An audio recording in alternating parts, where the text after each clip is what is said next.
Wahlul 'uqdatam min lisani yafqahu qawli. Wa qala Rasulullah sallallahu alaihi wasallam, idza ra'aytumul ladzina yattabi'una ma tashabaha minhu ya'nil Qur'an fa ulaika alladzina samallahu fahdharuhum.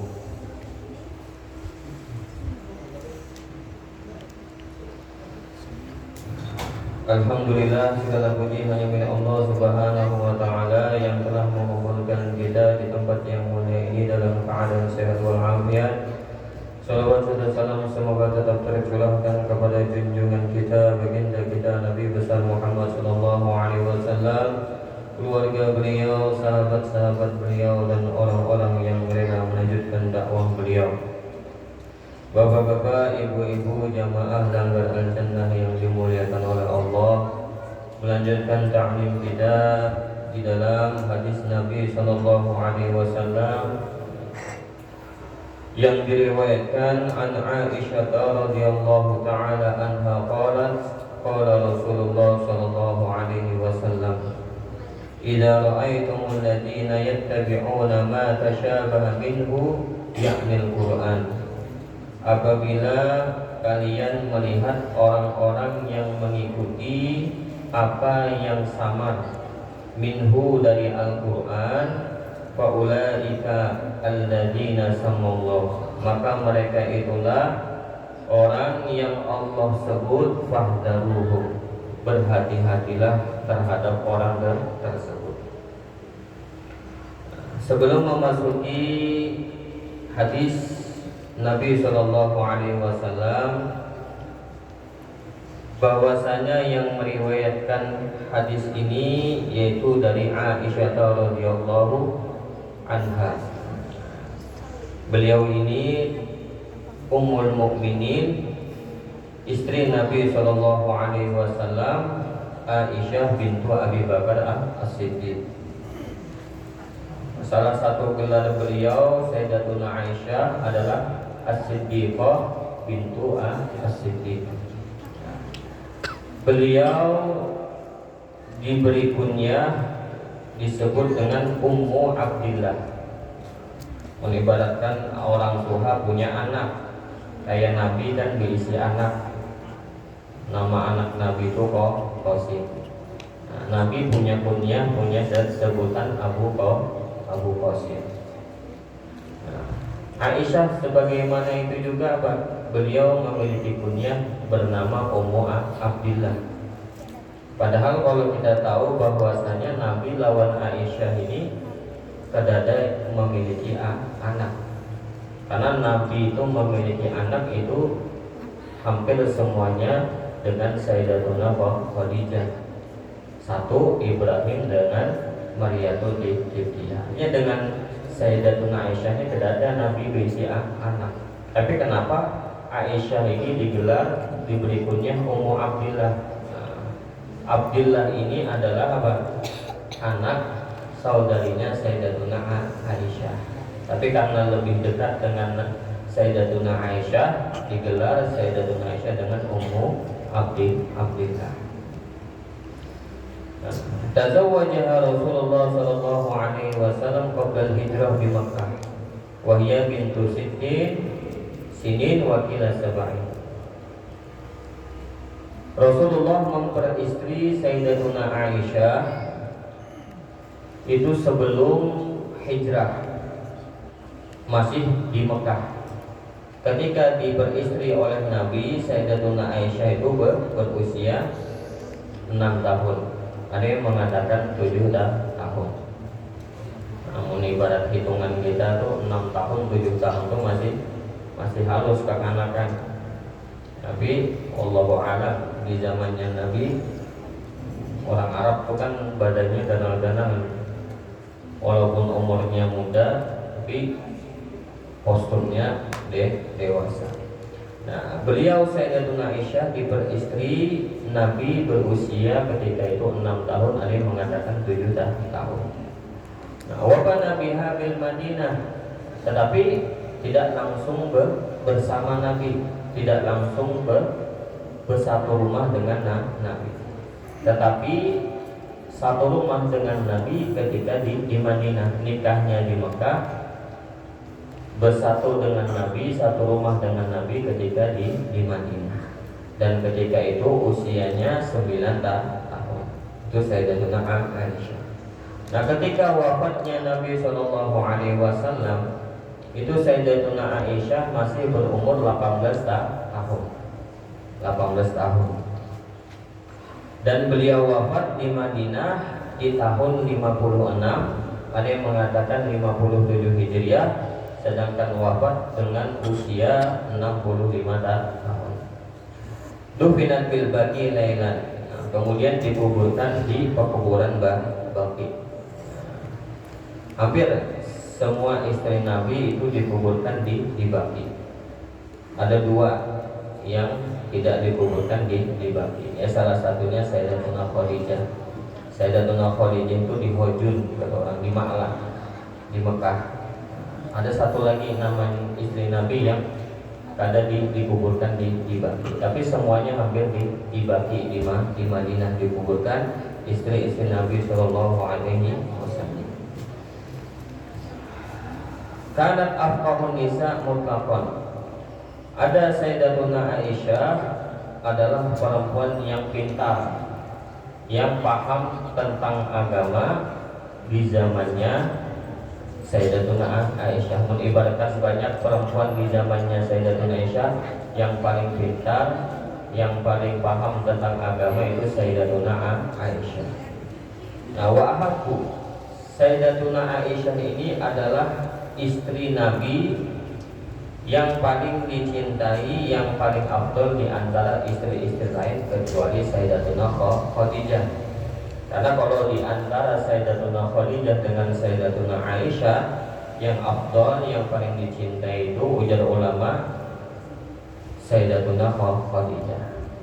Tapi ketika dibandingkan dengan istri-istri lain selain Khadijah, Sayyidatuna Aisyah ini adalah istri yang paling dicintai, yang paling afdol. Walam yatazawwaj Nabi sallallahu alaihi wasallam bikran ghairaha, dan Nabi tidak memperistri seorang perempuan yang masih perawan kecuali hanya Sayyidatuna Aisyah. Jadi semua istri Nabi, sebagaimana kita ketahui, semuanya itu apa? Sebelum dengan Nabi pernah nikah dengan yang lain atau dalam keadaan janda, kecuali Sayyidatuna Aisyah yang diperistri Nabi dalam keadaan bikram. Dan banyak keutamaan terkait tentang Sayyidatuna Aisyah. Nabi Shallallahu Alaihi Wasallam itu wafat di hari di gilirannya Sayyidatuna Aisyah. Menibaratkan diisi ini banyak turun, ada waktu-waktunya bergantian dengan istri-istri yang lain. Nah, Nabi ketika wafat itu wafat berada di hari Sayyidatuna Aisyah, di gilirannya hari Sayyidatuna Aisyah. Wafadat ruhuhu al-karimah wa rufina fi baitiha wa hujratiha. Ruhnya Nabi Shallallahu Alaihi Wasallam ketika wafat itu berada di rumahnya Sayyidatuna Aisyah. Bahkan di kuburnya Nabi Shallallahu Alaihi Wasallam, di rumahnya Sayyidatuna Aisyah, di kamarnya Sayyidatuna Aisyah. Itu di antara kemuliaan yang didapat oleh Sayyidatuna Aisyah. Dan banyak lagi terkait tentang kemuliaan Sayyidatuna Aisyah. Nah, kemudian dari Sayyidatuna Aisyah, Rasulullah Shallallahu Alaihi Wasallam bersabda, ujar Nabi, apabila kalian melihat orang-orang yang mengikuti apa yang samar minhu dari Al-Quran, faulaikal ladina, maka mereka itulah samallah yang Allah sebut di dalam surat Al-Imran ayat 7. Di dalam surat Al-Imran ayat 7. Nah, ini sedikit. Ini sebelum Nabi mengucapkan kalimat ini, Nabi mengutip ayat Al-Quran, yaitu surat Al-Imran ayat 7, yang mana Allah Subhanahu wa ta'ala berfirman, "Huwallazi anzala 'alaikal kitaba minhu ayatun muhkamatun hunna ummul kitab." Dialah zat Allah yang menurunkan kepadamu Al-Kitab Al-Quran. Minhu, di antara isi Al-Quran, ayatun muhkamat, ayat-ayat muhkam. Hunna ummul kitab, yang itulah ummul Quran. Wa ukharu, dan yang lain mutasyabihat, ayat-ayat mutasyabihat. Di dalam surat Al-Imran ayat 7 ini Allah Subhanahu wa ta'ala menjelaskan di dalam Al-Quran, isi di dalam Al-Quran itu ada dua. Yang pertama ayatul muhkam, ayat yang muhkam. Ayat yang muhkam ini apa? Ayat-ayat yang secara kebahasaannya memiliki satu makna yang jelas, yang kadang mungkin diubah dengan makna yang lain. Itu ayat muhkam. Ayat muhkam itu ayat yang memiliki satu makna yang jelas dan tidak dimungkinkan untuk ditakwil, dipalingkan dengan makna yang lain. Mengujar orang singkatnya itu apa? Ayat yang diketahui jelas makna dan maksudnya. Dan di dalam Al-Quran tersebut juga ada yang namanya ayat mutasyabihat. Ayat mutasyabihat ini apa? Mutasyabihat itu kan artinya samar. Nah, ayat mutasyabihat itu apa? Ayat yang belum jelas maknanya, atau ayat yang memiliki banyak kemungkinan makna dan pemahamannya. Itu ayat mutasyabihat.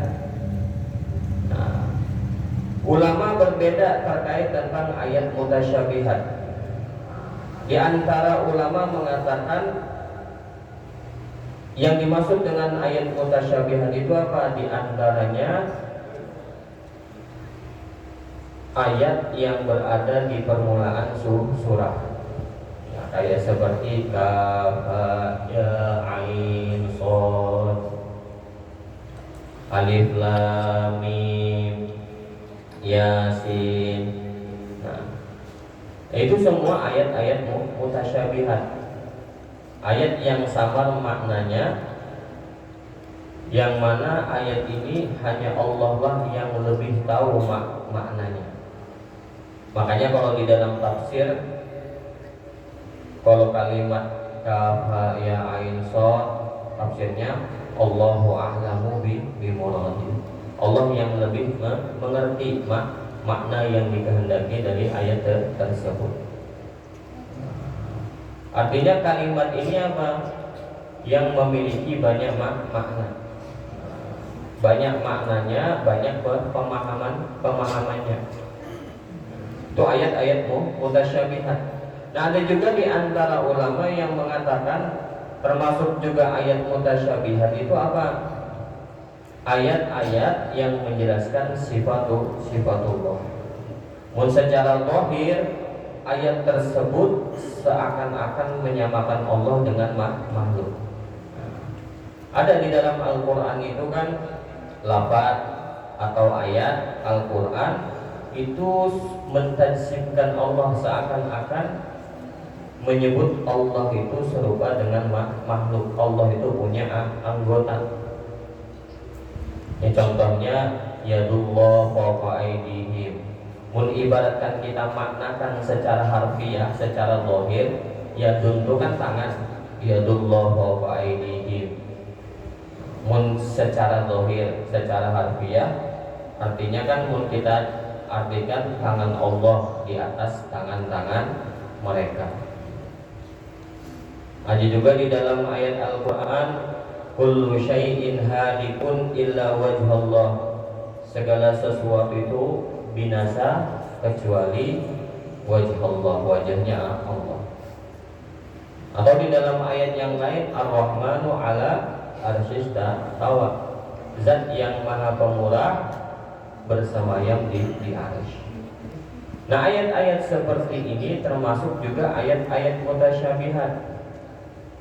Kalau secara harfiah itu seakan-akan mentajsimkan Allah itu seakan-akan memiliki anggota sebagaimana manusia.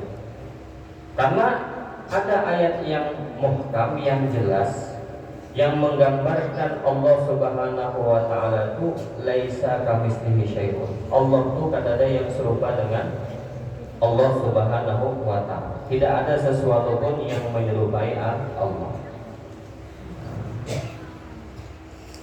Jadi ada yang muhkam, ada yang mutasyabih. Nah, nanti ada sekelompok orang yang mana suka membahas ayat-ayat mutasyabihat seperti hal tersebut. Padahal apa? Nyatanya Allah itu kada serupa dengan makhluk. Tidak ada yang menyerupai Allah. Tetapi ini suka membahas tentang ayat-ayat mutasyabihat. Tentang apa?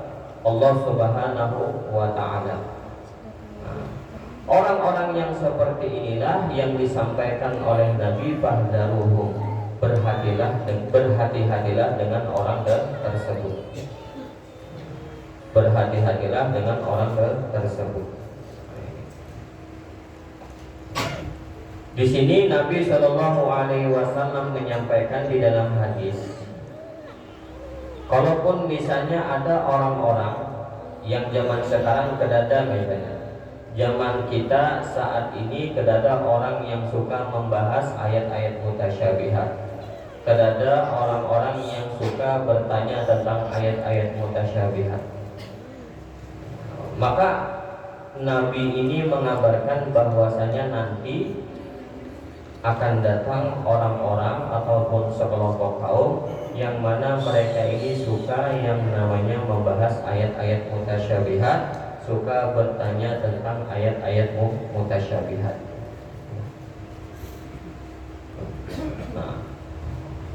Nah, terkait tentang ayat mutasyabihat ini, kenapa sih di dalam Al-Quran itu ada ayat yang muhkam, yang jelas maknanya? Namun di dalam Al-Quran juga ada ayat yang mutasyabih, yang samar.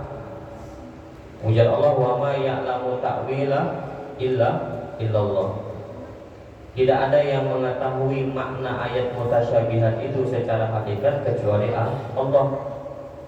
Maka ujar ulama tafsir, tujuan diturunkannya ayat-ayat, ada ayat muhkam, ada ayat mutasyabih, itu untuk menguji keimanan dan keteguhan hati seorang muslim kepada Allah Subhanahu wa ta'ala. Ada di dalam Al-Quran Allah turunkan ayat-ayat yang muhkam, yang jelas, yang mudah dipahami. Ada juga Allah menurunkan di dalam Al-Quran itu ayat-ayat yang mutasyabihah, yang sukar diketahui maknanya, banyak maknanya, banyak pemahamannya. Nah, di dalam membahas ayat-ayat mutasyabihat ini, di dalam menghadapi ayat-ayat mutasyabihat ini, kalau seorang hamba yang merasa dirinya bukanlah makhluk sempurna, dia hanya diberi Allah pengetahuan yang sedikit, maka dia akan menyerahkan makna ayat-ayat mutasyabihat itu kepada Allah Subhanahu wa ta'ala. Karena hanya Allah lah yang paham akan ayat-ayat mutasyabihat. Bahkan di antara ulama mengatakan sikap manusia terkait tentang ayat mutasyabihat itu dua. Pertama, ada orang yang hatinya tidak menginginkan kebenaran. Mereka jadikan ayat-ayat mutasyabihat ini, ayat-ayat yang sama maknanya di dalam Al-Quran ini, sebagai bahan untuk fitnah yang mereka sebarkan kepada manusia. Mereka gunakan ayat-ayat mutasyabihat ini untuk apa? Mencari-cari artinya yang nanti dijadikan alasan untuk menguatkan keinginan mereka. Orang-orang yang seperti inilah yang disampaikan oleh Nabi, berhati-hatilah dengan orang tersebut. Orang-orang yang suka membahas ayat-ayat mutasyabihat, orang-orang yang suka bertanya tentang ayat-ayat mutasyabihat yang tujuannya untuk menimbulkan fitnah, yang tujuannya untuk memecah belah umat. Orang-orang yang seperti inilah yang dikatakan berhati-hatilah dengan orang tersebut.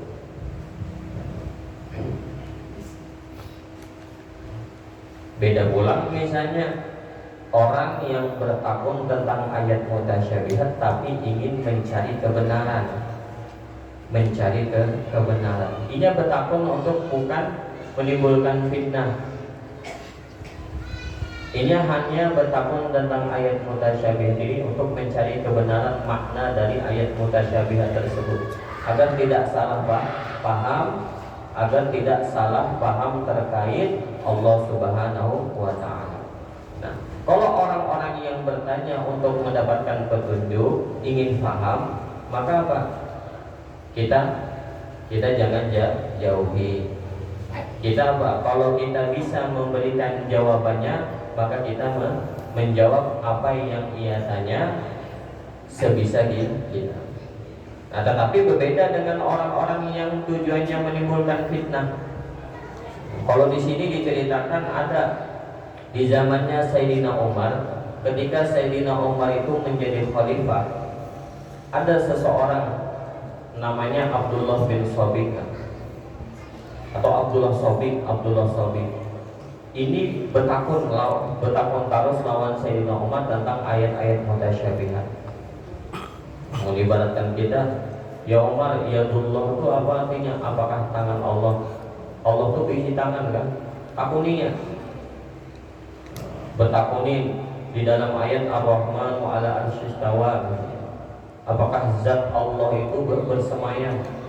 Tapi tujuan ia bertakun dengan Sayyidina Umar ini untuk menimbulkan fitnah, untuk memecah belah umat. Nah, apa yang dilakukan Sayyidina Umar? Bukannya dijawab oleh Sayyidina Umar, tapi orang tadi itu dihantam Sayyidina Umar sampai berdarah, dihantam sama Sayyidina Umar. Bahkan bukan hanya dihantam sama Sayyidina Umar, tetapi sama Sayyidina Umar orang tersebut, Abdullah Sobik itu dideportasi, kata kita, dikeluarkan dari kota Madinah. Jadi itu yang disampaikan oleh Nabi Shallallahu Alaihi Wasallam. Berhati-hatilah apabila kita melihat orang-orang yang dicondongkan hatinya membahas, bertanya tentang ayat